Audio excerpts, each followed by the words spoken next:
Greetings and welcome to the Prime Directive. I'm your host, Jeff. My co-host as always, Chris. Say hi, Chris. Hello. Star Trek Strange New Worlds, episode 6, I believe. It's hard to keep track. I mean, every episode's just great episodes. What number is it? I don't care. It's just banger after banger. I hope it's episode 2 each time. Yeah, I sincerely hope this is episode 2. Yeah. But it's probably not. So they get like 8 more at least. Yeah. So what did we think of it? Not to give it all away. It disappointed me in many ways. None of those ways are real, so I really enjoyed it. Got to see a guest star I knew from The Librarians, which is a series constantly directed by Frakes, with a constant ring of like Star Trek guest stars. Even Rebecca Romijn Stamos was a lead in the series. So yeah, it's cool to see Lindy Booth. Yeah. What were your thoughts of it? Yes, excellent episode. We stepped away from maybe doing more getting to know you kind of episodes, and this was an actual exploring a strange new world and culture, moral quandary kind of thing. You know, you could tell there was something going on the whole time, and then we get to the end and we learn the horrifying truth. Really, I thought it was more like, we're gonna focus on Pike this time. We're focused. Yeah, we are kind of focusing on Pike. Because we totally learned about Pike's past 10 years ago when he saved this chick from a pulsar. Yeah. I don't think he got laid back then, but he was totally hitting on her. Yeah.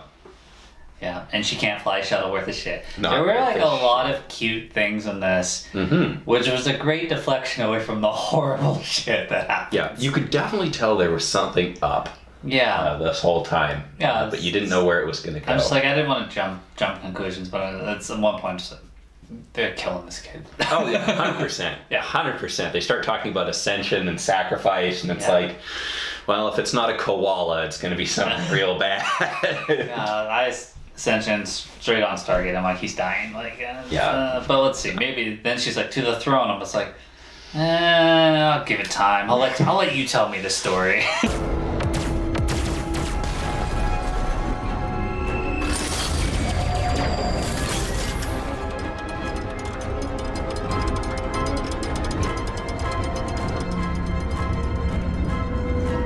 There's this really powerful ship, and it's chasing after their ship, and they went to this moon because that's where her and the doctor, former doctor, now the father of the first kid or whatever, she's first minister, and they're being attacked, and so Pike's just like, hey, could you stop shooting at them? So they start shooting at the Enterprise, and I called them powerful as a jest.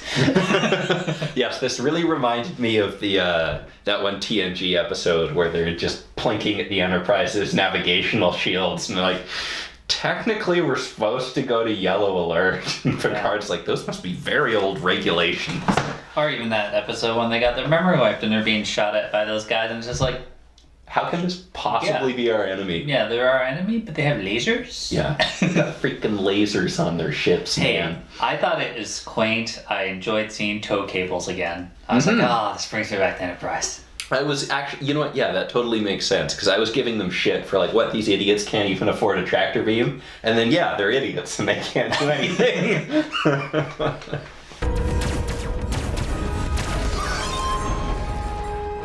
Apologies, Captain. I was trying to graze them, but they fired and changed course right into our weapons. I think they got the hint. My only problem with this episode is that Uhura keeps ending up in these situations where she's training with somebody, but this time they let her use the weapons, of which she goes up and blows the ship up. Yeah, that was actually not good. That was a real combat situation, and they probably should have had someone who knew what they were doing. Yeah, they're firing the phasers Pike's there. like, Lon, can you take out their weapons or whatever? Yeah. She's standing up, not near control. Take out their weapons or her. What are you doing? Yeah, I thought that was... I think I pushed the wrong button because they moved when they fired and oops. She doesn't know the thing about letting the targeting scanner float until exactly when you're ready to hit. Yeah. Like Tasha Yar would have knocked this out of the park. Yeah, even I knew that, and I've not been a trained cadet. Reading the books doesn't count. So that sort of bothered me that they would be letting her do that. Yeah. But whatever. Yeah, well, Pike gets to see an old flame. They go down and investigate. Once again, though, they bring Uhura, and she's gonna touch stuff, which could activate a self-destruct. I think some of this was just Lon being Lon and being super paranoid. They were making fun of her on the bridge. Yeah. Like, nobody talks about Fight Club, like rules, her little rules. Lesson 2 of security. There are no breaks in security because threats never take breaks. Pike Still, continued. stop bringing the rookie everywhere. Oh no, dangerous situations. She needs to go on missions and learn. Kill us all. Lon's always giving her, the worst possible thing that could happen because she's got to learn, I don't know. Every time they bring Uhura on a dangerous mission, I'm worried that she's gonna die. Maybe what we end up getting is Uhura's sister, who is also named Uhura. Yeah. You don't know. Yeah. I don't know. Why did you come to the Enterprise? Oh, my sister died here. I just want to fill in. What are your qualifications? I'm a good talker. Same, pretty much. I could communicate. I can't speak Klingon like she did, though. No, literally exactly the same. Yeah. But no Klingon. No Klingon. No Klingon. So we still see Pike being, wonderful and charming, even in the turbo lift there, where she's like, oh, have you done number 7 yet? She's like, what's number 7? He's like, Can't tell you. Yeah. You find a coin down there. It's a coin given to the protectors of the first servant or whatever. And shouldn't be there. You're supposed to be protecting people. Yeah. Added suspicion. Pike goes down the planet with her. I didn't save you from a pulsar just to let you get killed. You could come in with me instead.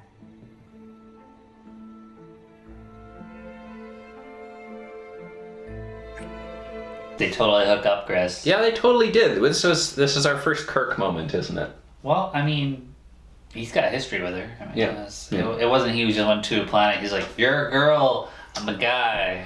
I'm from space. Yeah. No, like, Pike had some history with her, and there was definitely some romantic history. There was tension immediately when she came on board. I really actually like the fact that, like, this is not a Federation planet. They have their own rules. You're not really supposed to be there. You're a guest. Yeah. But, like, he's there and he's welcome there because she likes him and she's First Minister. I was like, there's some... We've done this the other way. Like, Riker has totally brought a squeeze on board the Enterprise. Like, technically you're not really supposed to be here, but... Yeah. Well, he still gets respected in the morning, Chris. Yeah. That first time we met, I may have been hitting on you. Just a little. Oh, you definitely were. I like their relationship. It was a good shield for what we got. Yes. Added some weight. When they're investigating, like, oh, which one of you don't have your coin? I'm just like, it's the bald guy. He's the only guy that looks different. He looks out of place here. Yeah. Everybody else has beards. Everybody else has darker skin. Yeah. Definitely the bald guy. So he runs off. Sweet spear disintegration. I thought that was cool. Yeah. Then he battles some guy with his spears. He's like, I could shoot you, but we've all trained together. I must prove that I am superior. Yeah. And then just out of nowhere, Pike in an open field, just like, spear attack. Tackle you down. Yeah. And then the chick ends up killing him after she, she was hostage, so they made it look like she was defenseless, but she was not. I was expecting this to go a little bit deeper on the conspiracy level than it ended up going. Yeah. Because the way she got out of that, I was like, okay, she seems fairly, competent in like combat here. Is that what we're trying to say?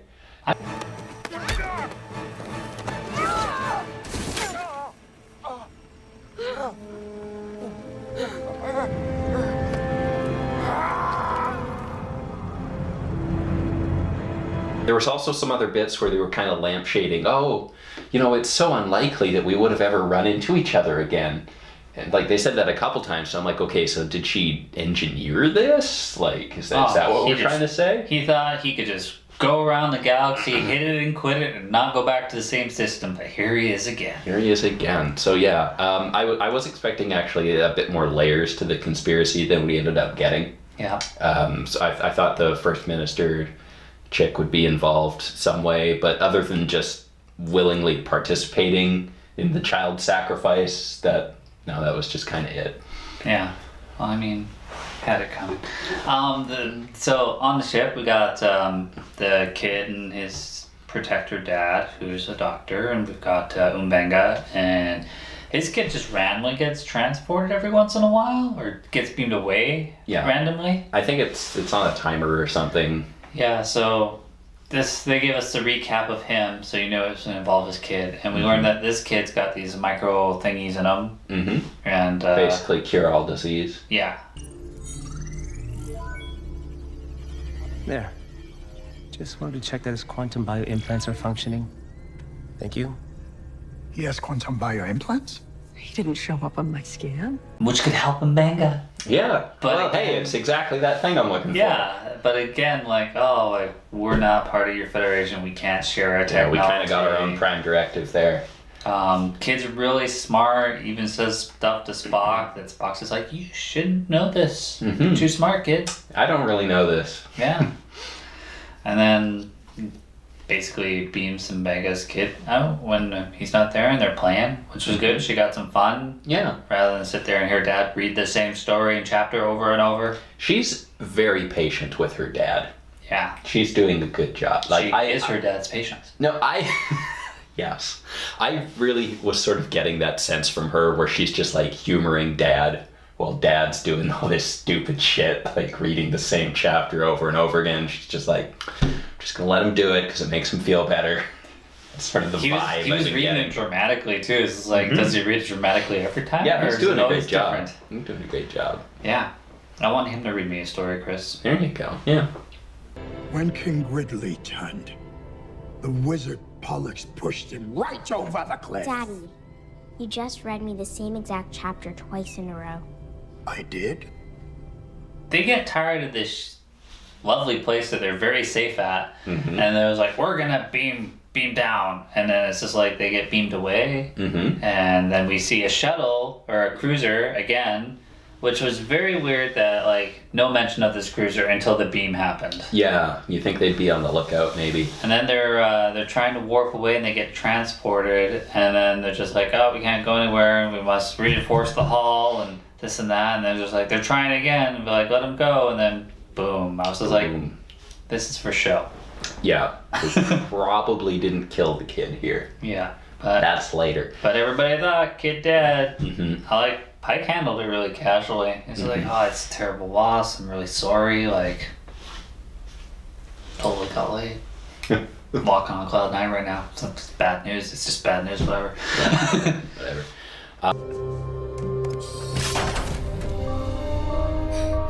It's all right. You're safe now. Okay, come with me.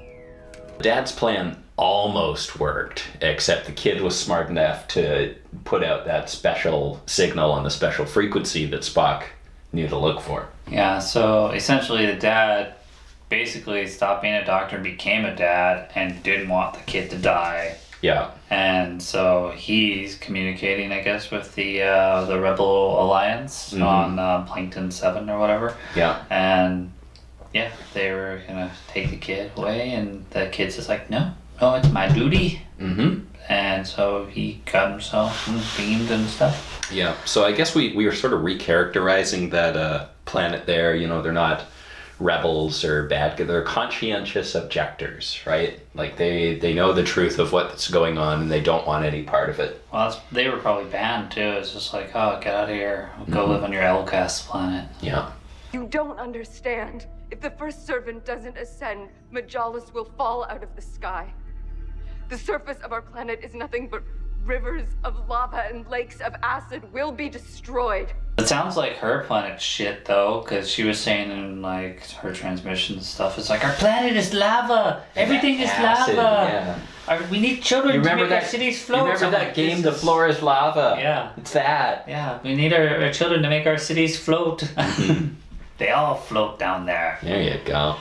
So Pike beams down, he's talking to his girl Laura. She's just like, oh, I've got you a special invitation. Now that this child is back, you can watch The Ascendants. Again, very Riker. She's like, hey babe, yeah, you can totally come with me to my special ceremony thing. Yeah, well, she even offered, like, she's like, we'll save your life one day, maybe. Green card, marry me. Totally. And then they go down into the the Ascension throne room, and then the kid sees the burnt, crispy kid. Yeah. And he has second thoughts. He finally starts to, understand what's going on here. And there's an interesting parallel between the kid's story and Pike's story here. There's going to be an accident. It doesn't end well for me. Even the best of Federation medicine won't be able to help me. How can you know this? Pike is, continuing to choose to sacrifice himself for the lives of those cadets. And, the kid's a kid, so he can't really choose to sacrifice himself for the city or the planet or whatever. But I was wondering if they were going to comment on that a little bit. Maybe that's something of what Pike was thinking when he was staring out the window there. Well, yeah, he fought to save the kid because, he's been watching those kids. So, he thinks of them as kids that he's going to be saving in 10 years or so. Mm-hmm. So, didn't work. Yeah. And it looked like the kid's, sitting there on his throne, and he's just like, it hurts. Yeah, These little things connecting to him. Yeah.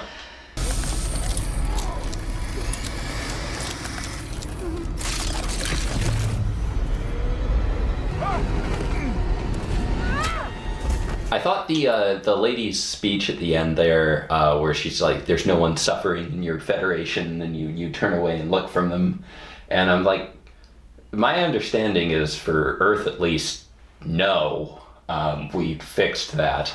Yeah, I'm pretty sure. I'm not sure if that's 100% across all Federation worlds, but no, definitely not Yeah. all Federation worlds. I mean, some people join, and they still got some work to do.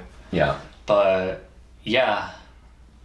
No, Earth is good. No, we're good. At that point. We don't do that shit anymore. Yeah. The difference is we don't look away. I mean, that's vindictive. Yeah, that is in there to stir discussion for us today, because we do look away from this kind of suffering, and Ukraine.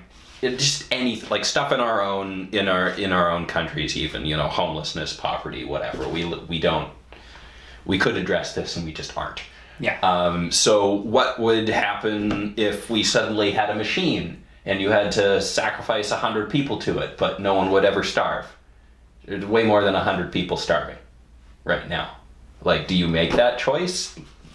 The numbers work out, but what's the difference between, it's the fucking trolley problem. I hate the trolley. Everyone hates the trolley problem. But do you actively choose to kill 100 people? And then, 10,000 don't die. That's sort of what we're looking at here. And I'm certainly not going to come down on the side of kid murder. But, it's easy to see how that character and that society justifies that to themselves.